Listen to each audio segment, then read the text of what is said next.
Any other questions on the revised response to 37211? Okay. Thanks, Patricia. So now we're going to turn it over to Jim Maroney, who's on the phone. He's in San Francisco. Jim, are you with us? I am with you, yes. Mm-hmm. For being here so early in the morning. And Nick. Yeah, let me take another sip of my coffee here. Okay, we're on slide 11, if I have it correctly. Correct. Okay, and the topic was with regard to an explanation or clarification of the process for developing the V/H ratios. This was actually, if I recall correctly, something that we went over sometime mid last year at a site audit meeting, and I recall speaking with Vladimir on this same topic. So I'll run through again what our process was. Basically, our process is to follow what is in Appendix J of the new Reg CR 6728 for developing V/H ratios for Central and Eastern U.S. sites that are on other than hard rock site conditions. Chapter 4 in the new reg actually does present explicit V/H ratios for hard rock sites, and then says go to Appendix J for guidance on what to do for sites that are not on hard rock. Basically, it's that first equation. What they suggest is start with your V/H appropriate for CEUS rock sites, and then proceed to modify them for conversion from hard rock to soil. And it turns out because there's very little empirical data in Central and Eastern U.S., we have to rely on available well-recorded, well-observed information in Western U.S. so we can get that central adjustment factor from rock to soil from Western U.S. data. But then we have to consider how to, again, modify that itself as appropriate for converting from what's appropriate for Western U.S. to Central and Eastern U.S. So those are the three terms in that equation. Again, this is as discussed in Appendix J of the new reg. So I will go through very quickly these elements of this equation to get those. I will come back in a moment to that first part, the CUS rock V/H as given explicitly in Chapter 4 of the new reg. In the next slide, on slide 12, we look at that first conversion. That is, how do we adjust for needing a V/H that is on soil, not hard rock? And again, as I mentioned, we have that type of information for Western U.S. sites, empirical data. And the way we formulated that is to basically take a ratio of ratios, if you will. The plot that's shown here is a V/H soil divided by a V/H rock. Again, this is for Western U.S. There's a published relationship by Gerlertz and Abramson that actually gives V/H ratios as a function of magnitude, distance, and VS30, which is the characterization of the soil column, average shear wave velocity in the top 30 meters or 100 feet. So it's got some site specificity to it if you know what the controlling magnitudes and distances are for your site, as we do from the PSHA at our site, and you know what the VS30 is, shear wave velocity in the top 30 feet. Then you can get these ratios for soil and for rock from Gerlertz and Abramson, and then we ratio those ratios. So basically that ratio would be a multiplier of whatever you had for a V over H for rock, and that would convert it to V over H for soil. And so you can see here in this slide 12 where we've considered the dependent parameters here. We've got, it may be a little hard for you to read, maybe not if you've got it blown up bigger than I do, but we've got 4 ratio of ratios here as a function of the magnitude and distance sets that we have, excuse me, for high frequency, low frequency, 10 to the minus 4 and 10 to the minus 5 hazard levels, which we use explicitly in developing the GMRS and the FERS for the COLA. And it's also a function of course, the VS30s, the shear wave velocities for the specific soil horizon that we're looking at.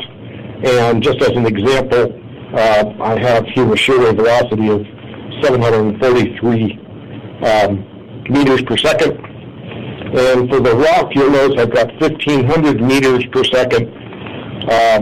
The reason why that's 1,500 meters per second, which is about 5,000 feet per second, why I don't have 9,200 feet per second, which is the shear wave velocity attributed to the hard rock conditions in central and eastern U.S.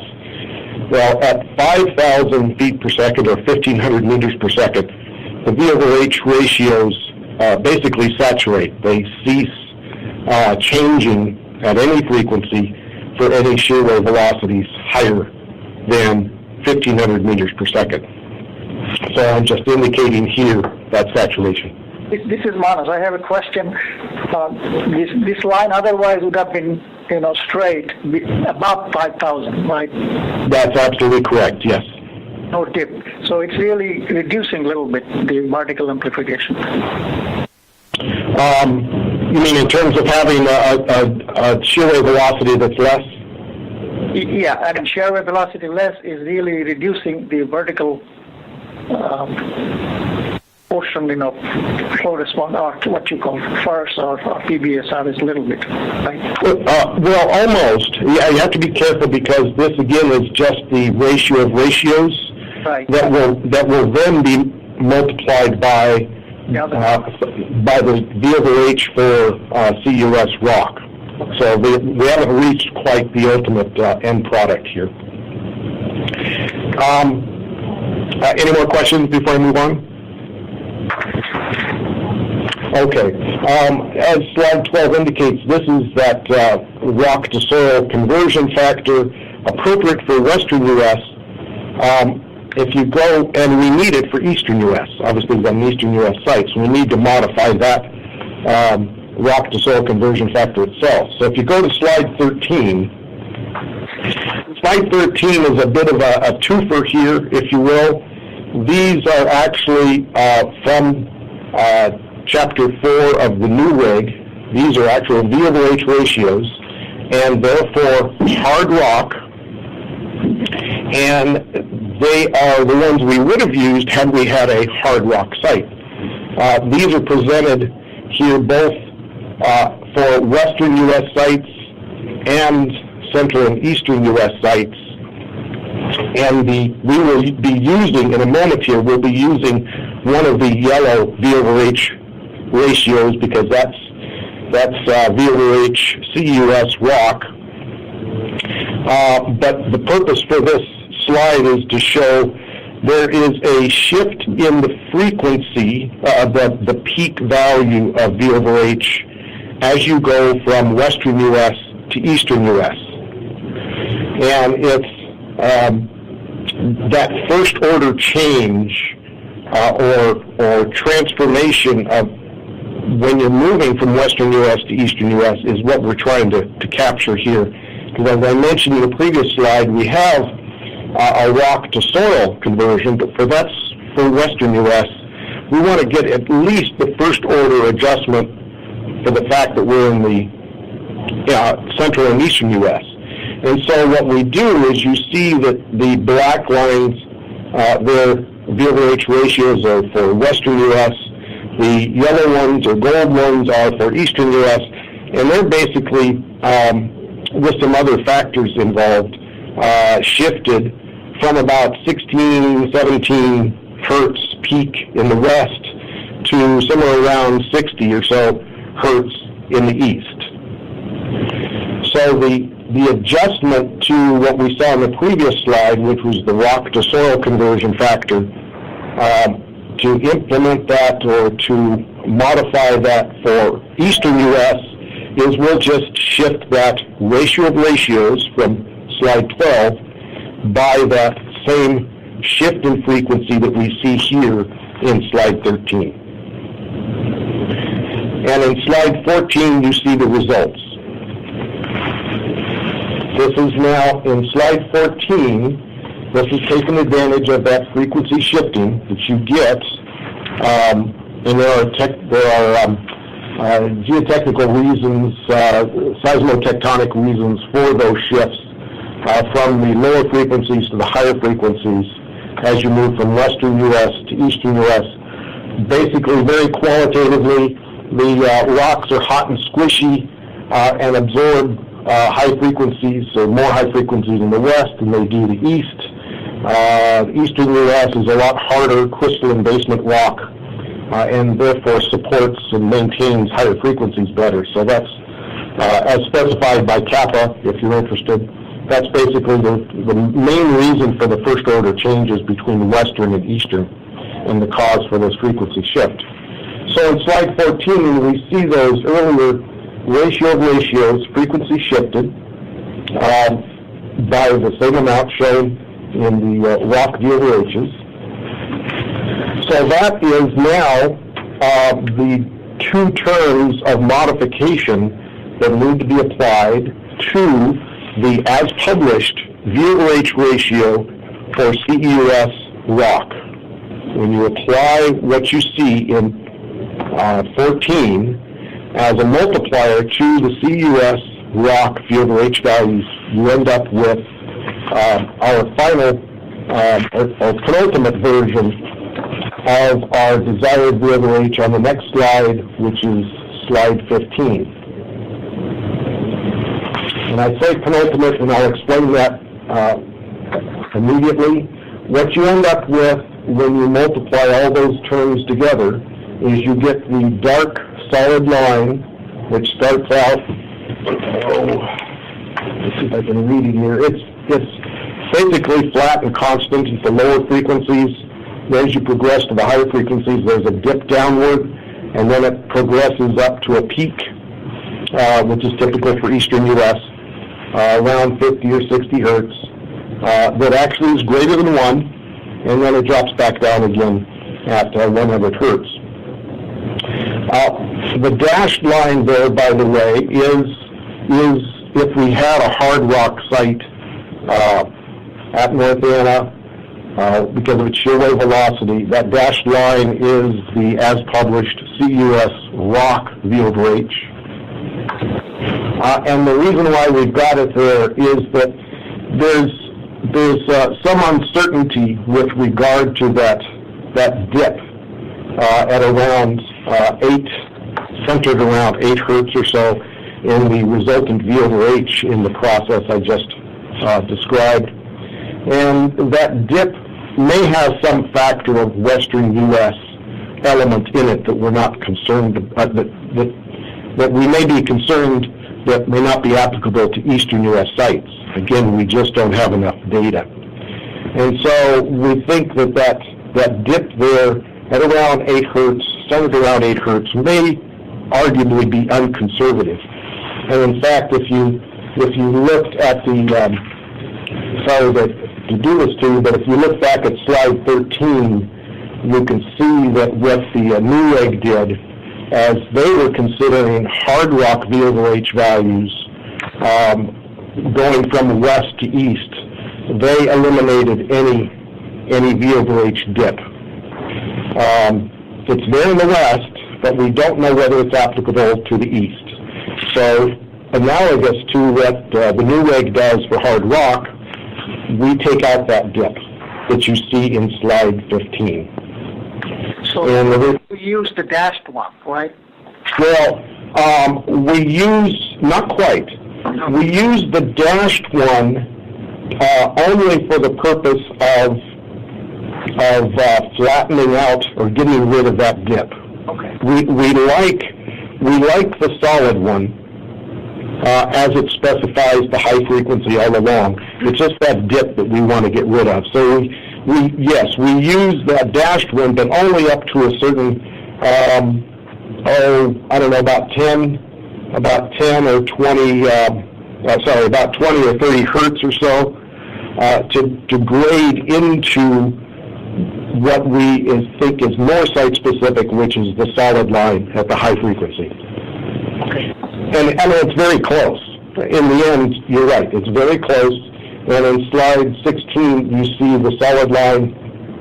Actually, it's almost coincident with the Newegg CUS rock. There's a very slight difference when you get to about 90 or 100 hertz. I mean, it's very, very minimal. So anyway, the solid line is our V over H ratio. And you also shown there the reg guide 160. Right? Yes, I do that because, of course, that's been the standard that's been used past, and it's considered to be a bit problematic or less technically defensible than we know now, and a couple of reasons is it has no dependence on magnitude or distance or even soil conditions for that matter. So it's very crude, and we also think that it tends to be conservative in the middle frequencies there. You can see it goes up to 1 at a pretty low frequency, if you will. By the time you're at about 3.5 hertz, that reg guide 160 V over H is at 1. And it stays at 1, which we know is unconservative for certain high frequency locations. And so you can see our value is lower in the middle frequencies there, 2.5, 3 hertz, up to around about 35 hertz or so. It's less than 1, and then, as we've seen, it goes greater than 1 for a frequency range in the high frequencies. So, any questions? Yeah, I think it was very good presentation. I understand a lot more now. I have a question. When you calculated the FIRS, I'm talking about vertical FIRS, okay, or PBSRS, okay, you have considered the S30 effect or whatever. I don't fully understand, but something to do with soil, 30 feet of soil or something up above, right? Yes. Have you done that for both full column and partial column? When you check the partial column, your soil depth will be a little lower. Right. And 30 will be different. So, if you don't mind, Jim, let me answer that question. Sure, thank you, Alvin. Sure. The VS30 that we calculate is below the FIRS elevation for every case. So if you're using full column or partial column FIRS, which is at foundation elevation, we look at the 30 meter or 100 feet below that foundation elevation. If you're looking at the PBSRS and it's on the surface, we look at the surface below. So the BS30 for each one of these different spectra that you're calculating is going to be different. right. So you use different. All of those are considered in calculating the. Okay, so those are factored in the corresponding PBSRS. Yeah. That was the question that I have. I could not get that from reading it, but maybe it is somewhere in the application. This is William Wang from NRC. So the procedure, I don't have any problem with that. You mainly use the data from West U.S. The one thing I would like to clarify that because of lack of data, so even the data from West U.S. is for the V over H data is most collect at the surface. So when we come down to the fault, it's under certain depths. So in this case, my guess is you assume that V over H ratio is the same at the bottom of foundation and at the surface. Is that your assumption? Well, yes, it is, and Alidad, you'll be able to confirm what I'm about to say. But the FERS and the GMRSs are calculated as free field ground motions at the surface in concept. So it may take into consideration the strain compatible properties of the overburden. However, they are calculated, FERS and GMRSs by definition are calculated as free field outcrop motions. So that would be consistent with the observations, the surface observations recordings in Western U.S. Okay, thanks. I'd really like to thank you. You did a very good presentation. I understand now. I was not understanding before. Okay, thank you. We're ready to go on to the next question. You want to speak to that? Yes. You had a question number 2 for this meeting, and that was related to requesting some information for a confirmatory analysis, specifically some digital information on the Firewater Service Complex, SSI models, and SASE soil properties, soil profiles, input time histories, and the structural and concrete field properties. So in the July submittal, we plan to address REI 030701-11. It will be a supplemental 3 revised response. And in that response, we will indicate that the data is being provided to you with the July submittal in the digital format. Will that be acceptable? Okay. Yeah. Okay. Sure. Thank you. Thank you. Then the next question we received from you was another question about digital files. Sure. So that's I think what you were referring to earlier. I added something in parentheses, my understanding of the question. Please confirm if what I've written here is what you had in mind. You're looking for 60 strain-compatible soil profiles for low frequency at 10-4, high frequency 10-4, low frequency 10-5, and high frequency 10-5 hazard levels. A log mean and log standard deviation of strain-compatible soil profiles for hazard levels at 10-4 and 10-5. And log mean and log standard deviation now consistent with the FAIRs for the strain-compatible soil properties. Yeah, exactly. And finally, the lower bound best estimate and upper bound soil profiles. So one question was, are you looking for in situ versus the companion profiles or both? And which in situ? In situ. Just in situ. And which building are you looking for? All of them or a specific building? Actually, that one is really a specific building. So for each building, we do this using their own soil profile. Right? We have one for RBS. I have a particular thing I want to check. It's not related to any particular building. It's just a method. I do not know which building have more, it's more specific that question in my mind. They're all similar, right? 4, 3 buildings. I think they're all similar. Yeah. The difference is that RBFC is really coming from 3 different boreholes, all 3 within the footprint. Yeah, let's do the RBFC then. Okay.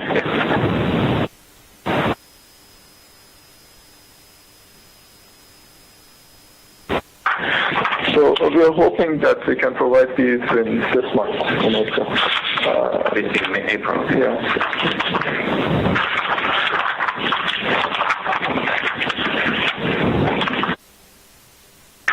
Any questions? No. Okay, good. The last question that Perry sent us is question number 4, starts on slide 19. And Nick, are you still here with us? Yeah, I'm still here, Gina, and I can address this question. So I understand the confusion with regards to the FSAR changes and looking at revision 8 from June of 2014. Basically, in going back, as noted in the question that you sent us, Perry, there was a little bit of a discussion talking about development of a reference PSD and checking the time histories against that. That was a previous methodology that we had used before we went through all the revisions and the supplemental issue with the REI 371-12. So if you go back to basically what we submitted as part of that REI response, the revision to the FSAR in July 18th of 2014, which is after Rev 8, the 2014 version of the FSAR, we actually have a strikeout proposed change to the FSAR where we take out that discussion and replace it with some other more general discussion talking about checking the PSDs and developing the PSDs from the time histories. Then we went through a submittal of a different supplemental revision to 371-12, and in that FSAR markup, which we submitted back in October 13th of 2014, what we were showing in the FSAR markup is just the changes from the previous submittal, which we did back in July. So it doesn't go all the way back to Rev 8 revisions and marking that up. And so in looking at that, you don't see the sort of strikeout of this original text that was in the question and sort of replacement of it. We just have the replacement with this new one going back to the July transmittal. And on the next 2 slides, it's sort of highlighted in the sort of history of going back on the FSAR markup. Now, all of these are going to be consistent with the version that was submitted in February of this year on 2015. So it's confusing, I understand, going from Rev 8 to say what we submitted in February. It doesn't show the sort of progression of the markup and the changes. But if you go back and look at the sort of history of the REI 371-12 and sort of the proposed changes in the FSAR with that, I think it makes a little bit more sense, and you can understand how we've removed that text and replaced it with some other discussion on the PSD. This is Perry. So you're saying that there's going to be another submittal of a response to 371-12, which will include the wrap-up of the markups for the FSAR? No, I think what we're saying is that you have to take the previous REI submission and the markup that we submitted in February in order to get the complete picture to address this particular question that the reviewer had. Okay? We didn't, and we probably should have, just so there wouldn't be any confusion, we probably should have included that page from the old REI in the February markup, just so you could see it for completeness and you wouldn't have to go backtrack. Yeah. But all the information is there. Yes. Right. And when the next submission to the official submission to the COLA comes in with the complete FSAR, all the right words are there. Yeah. Mm-hmm. And that's reflected in the February markup, all the right words. No, that's not here. You got to pull the old REI response. But I think if you pull the old REI response, you'll see the last one, the latest one.